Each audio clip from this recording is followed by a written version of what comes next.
And good afternoon as Michael Schumacher walks to his car in pole position. This is just a few moments of silence in memory of Ayrton Senna.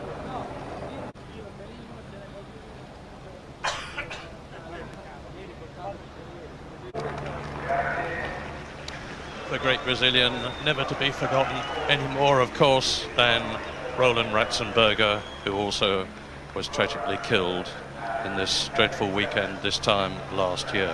But this morning, the conditions were appallingly wet, and I saw more spins in half an hour from top drivers than I think I have ever seen in the whole of my life. They were all over the place. Damon Hill was one of them. 3 times he spun.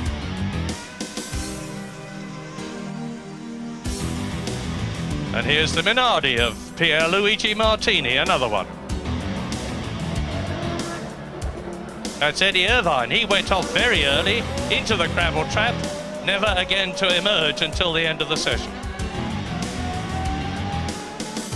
Even Michael Schumacher, who went off yesterday and knocked a wheel off the car, lost control on the very, very slippery, almost impossible conditions. Because this track has been completely resurfaced, it's very smooth. And a tremendous spin from the Williams of David Coulthard. Yes, one of the problems this morning was the fact that on this very wet surface, with the track having only been resurfaced some 6 weeks ago, the oil in the track was starting to come through, and that meant it really was treacherously slippery, and it was very hard indeed for the drivers to keep their cars on the circuit. And the Williams boys had a particularly hard job, because the Williams car seemed to be set up rather stiffly, and the stiffer springs that one has on a car, the less grip you have in wet conditions. Now, the Benetton is certainly handling better and going better here at Imola than it did in Brazil and in Argentina. But Michael Schumacher has been having to drive it very, very hard indeed.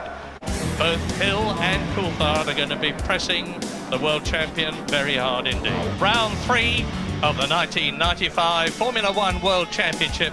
The first race in Europe after the Brazilian and the Argentinian Grand Prix.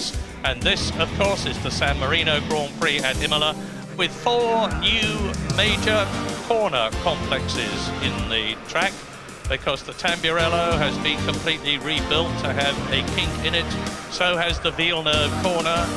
Well, there's nearly 8 seconds between the fastest man on the grid that you're looking at, Michael Schumacher, and Pedro Diniz, the Brazilian, who is starting from 26th and last on the grid in the 14th Ford. With the red smear on the nose, the car in the middle of your picture is pole position man, world champion Michael Schumacher's Benetton. Any moment now, the San Marino Grand Prix is go! Schumacher gets away well.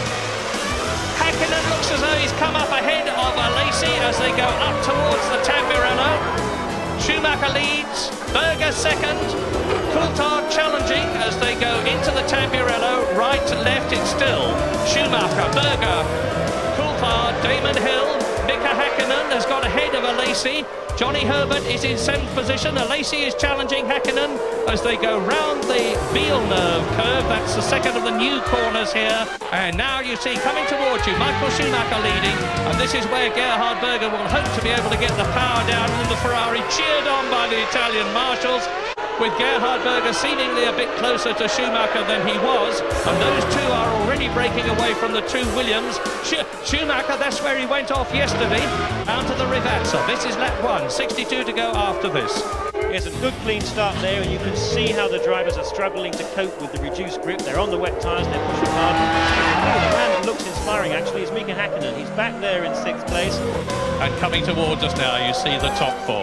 Schumacher trying to consolidate his lead, the man who won last year, the man who leads the World Championship, of course, now that he has got back the points that he lost after he was disqualified from the Brazilian Grand Prix. And at Tosa, Berger is definitely closer to the Benetton. So Benetton leads, Ferrari second. The 2 Williams are dropping back indeed. David Coulthard in 3rd position was 2.8 seconds behind race leader Michael Schumacher at the end of the first lap. And Schumacher nearly loses it. It's very damp indeed.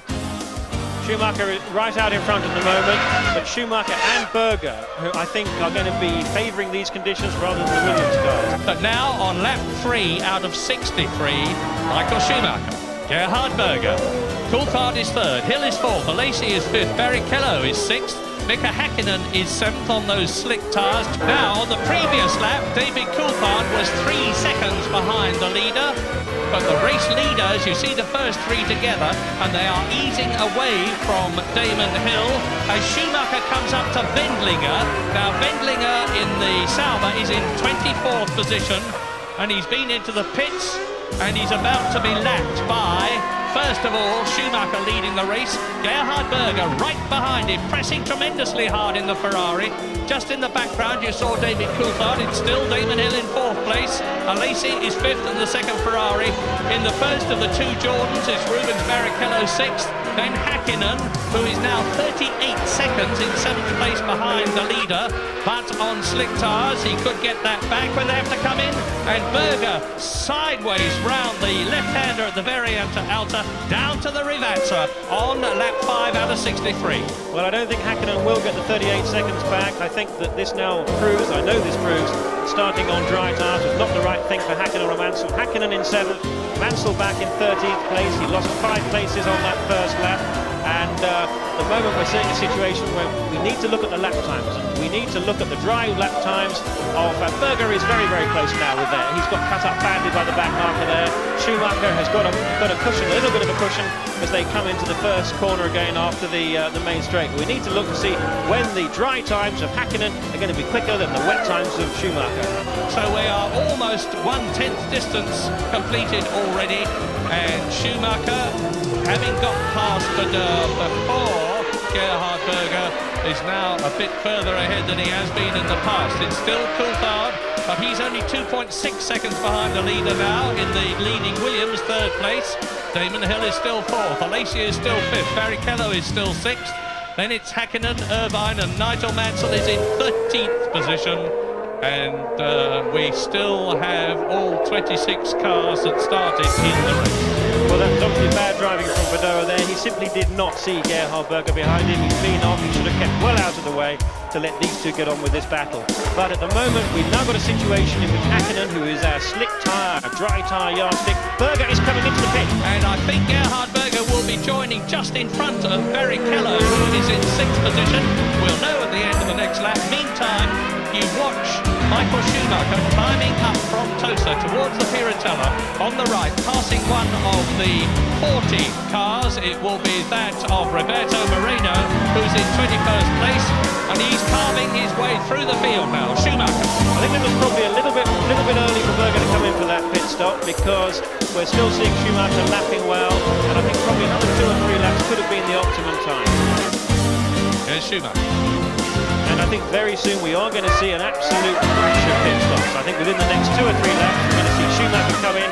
We're lap 7 now, he's on lap 8, he's done 7 laps properly, and that's a spinner there. Really exciting situation. There's the race leader, and Schumacher is 19.19 seconds ahead of Gerhard Berger, who came in and had that 8.8 second stop. But of course you've got to add to that 8.8 seconds when he was stationary, the time that it took to slow down, to come into the pit lane, and then to accelerate out of the pit lane and back up to racing speed again.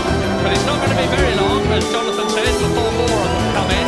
With David Coulthard, you look back and you can see the 2 Williams. That's the gap between race leader Schumacher, who's coming, and that's Johnny Herbert spinning.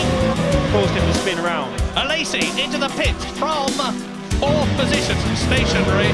You'll have noticed that no fuel was put in the car. They're concentrating on getting the power down in the best possible way, and that's Mimo Schiattarella in the Simtech car, the Italian, who is in 18th position, has been lapped by the flying Michael Schumacher, who has already lapped Suzuki, Montemini, Badeur, Moreno, Dinez, Wendlinger, Inouye and Morbidelli.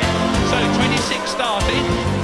Schumacher is up to the 17th man now to lap him, and that is Bertrand Gachot. We're on lap 9. Schumacher leads Coulthard now by a whisker under 9 seconds. and it's going to be down to the Benetton and the Williams mechanics when these two come in. These three, Schumacher, Coulthard and Hill. Martin Rundle? Yes, and it's still the wet tyre runners that are the fastest. Schumacher's just done a new fastest lap of 45.7, so clearly the track is getting a little bit dry, and this is such a difficult decision to make, and the team play a big part in this because they can give you much more information from these time charts that we can all see, and much more than the driver knows when he's just doing his job going around the racetrack. The team and the driver have now got to make the right call for when to change these tyres. Well, Schumacher is certainly controlling things. He's keeping rather more than 2 seconds between himself and David Coulthard. It's 2.4 seconds at the end of the ninth lap. They're in the 10th now. Damon Hill is maintaining station 2 seconds behind Coulthard in third position. Gerhard Berger now. It's changing because Berger has just gone fastest, and remember, he's on slicks. So we're at the critical point now where I'm expecting the teams to say, come in, if you're on wet tyres, come in and change to slicks, because they have seen that Gerhard Berger in the Ferrari now in fourth position, and that is him. He's the fastest man on the track. He's just gone round in 1 minute 43.44. Yeah, one of the past masters of refueling strategy is Benetton, and that's the man, that's Michael Schumacher. And it's my guess they may be trying to keep him out for as long as they can to make it worthwhile putting fuel in that Benetton and making his tyre stop the first of the 3 refueling stops I suspect he's going to do. And we saw with the Lacey that Ferrari didn't bother. There are too few laps done. If Schumacher can stay out for another couple of laps, he will have done 11, and that will make it worthwhile putting some fuel into the first of those 3 stops. And down to the Rivazza, Schumacher with Coulthard out of sight. Now, I wonder if Benetton's going to be coming in this lap. 16.9 seconds was there. There's Coulthard, all is well. Damon Hill behind him in third position. Now down to the Traguardo and into the pit lane comes Michael Schumacher, race leader on lap 10, leading Gerhard Berger, the leading slick tyre driver, by 17 seconds on the previous lap. The fastest stop we've had so far, 6.7 seconds, and Damon Hill is in as well. That's on lap 10. And there is David Coulthard, who now therefore leads the San Marino Grand Prix, as after 9 seconds, out goes Michael Schumacher. Berger is up into second place. You will have noticed that fuel was put into the Benetton of Michael Schumacher. That is Damon Hill sprinting out of the pit lane as Jean Alesi in the Ferrari goes through, who has yet to stop. Schumacher, having stopped, is 17 seconds behind, or was 17 seconds behind Coulthard, and you're looking at Jean Alesi, who is now the fastest man on the track. He's just gone round in 1 minute 42.072, and he is 5th behind Damon Hill. Damon Hill going through the picture as they climb up towards the barrier. That's a Benetton. Now, which one is it? It's Michael Schumacher. Schumacher out. The race leader and world champion is out of the San Marino Grand Prix. And the increased safety, here it is a replay of Schumacher losing it. Belted solidly into the car, of course, thrown about a lot. Front wheel torn off, back wheel torn off. But we've seen the German get out of the Benetton and